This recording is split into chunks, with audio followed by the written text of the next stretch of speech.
So, what's up guys? Welcome to my channel, Riding with Ton. And today, we're going to change my papalitan yung sprocket natin at ng kadena dahil sobrang ingay na guys. Ang ipapalit natin sprocket ay stock pa rin ng Yamaha TFX. Actually, brand dito is Sunstar. Yan guys. So yan, Jimmy Yamaha. Yan, buksan na natin. Yan. Okay. Maganda naman. So yan yung brand, Sunstar. Tapos ang size nito is 47 teeth guys. Tapos yung front sprocket natin is ito, jump tie. Ang size nito is 14 teeth. Tapos ang kadena natin ay yan guys, RK, heavy duty na RK, and 428. Actually yung size nito 428 din yung mga ano natin, sprocket natin, and 130 links. So yan, kulay gold guys, kulay gold.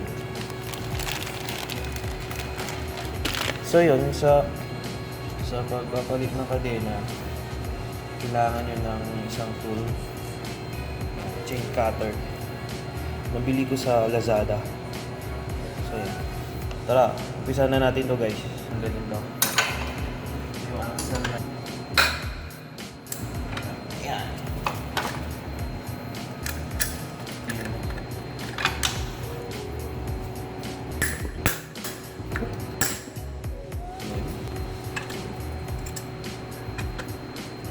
Hindi mo mapunta rin sa ilaman. So yan, may pang lapit sa gitna. Kasi hindi makahilugan.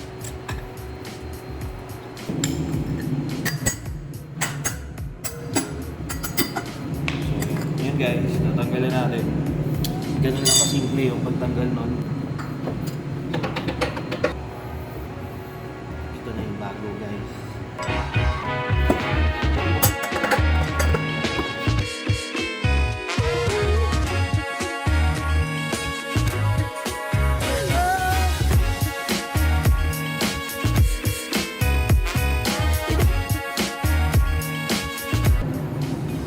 Guys, huwag natin makalimutan ito dahil ito yung spacer sa likod ng habo. Nahulog ko kanina. So yun, gamit tayo ito. Ayan, wala ko lang tayo ito guys. So yun,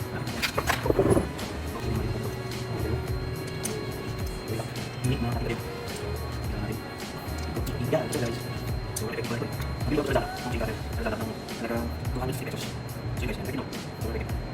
Nakikita nyo na. Nakikita nyo na lumalabas yung bolt. Yan, natanggal na guys. So, dahil lumuwag na, ayun na siya.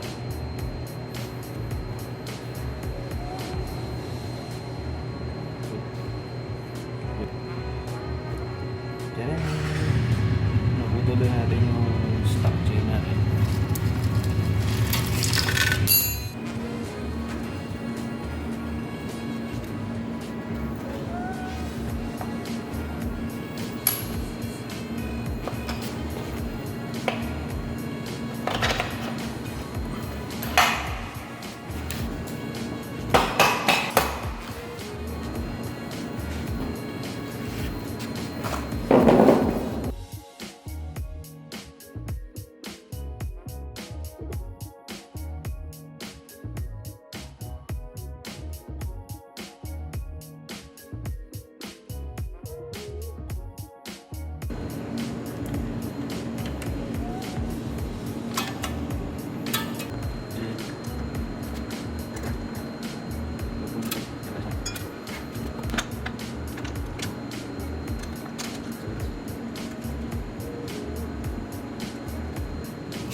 Natin mag-adjust dito sa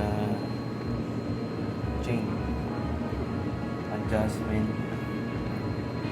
pati rin sa kabila i-adjust din yun.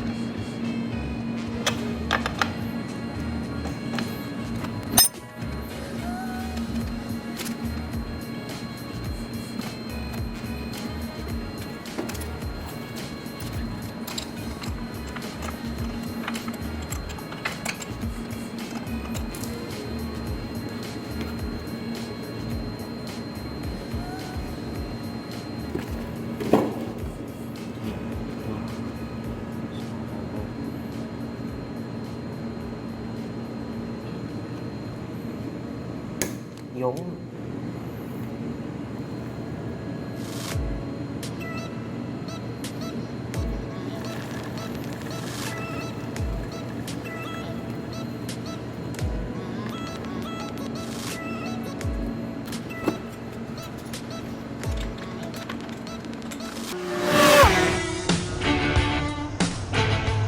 so yun guys, no, naikabit na natin yung chain natin at ito, testing natin, tignan natin kung okay yung hatak. So yun guys, pasensya na kayo at hindi ko nakunan yung ending ng pag-aabit ko or pag-a-adjust ko ng chain natin dahil medyo napagod ako at ayun nga, ginamit ko yung ating camera as flashlight para makita natin yung adjuster, yung mga linya na adjuster. So yun, ansakto at magagamit natin siya today or tonight. Ginamit na rin pala ako sa pag-aabit ng ating chain. So yun, ang una-una kong napansin ay yung hatak.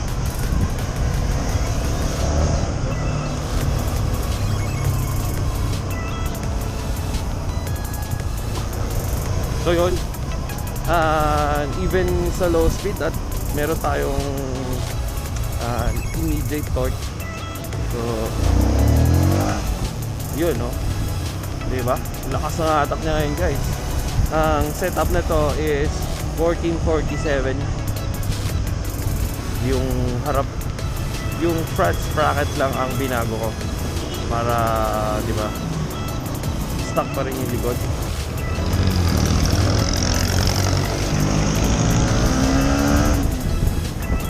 Yun, no, diba? Lakas sumatak guys.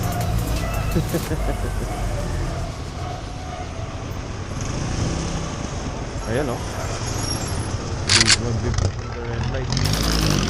Yun, napakagaling.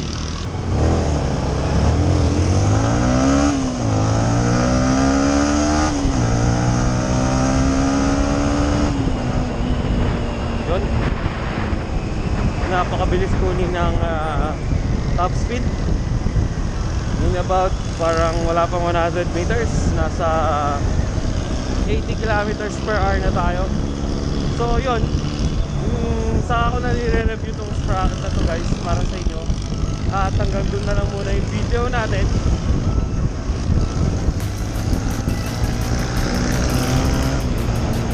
Salamat sa panonood, pagla-like, pag-share, pag-comment.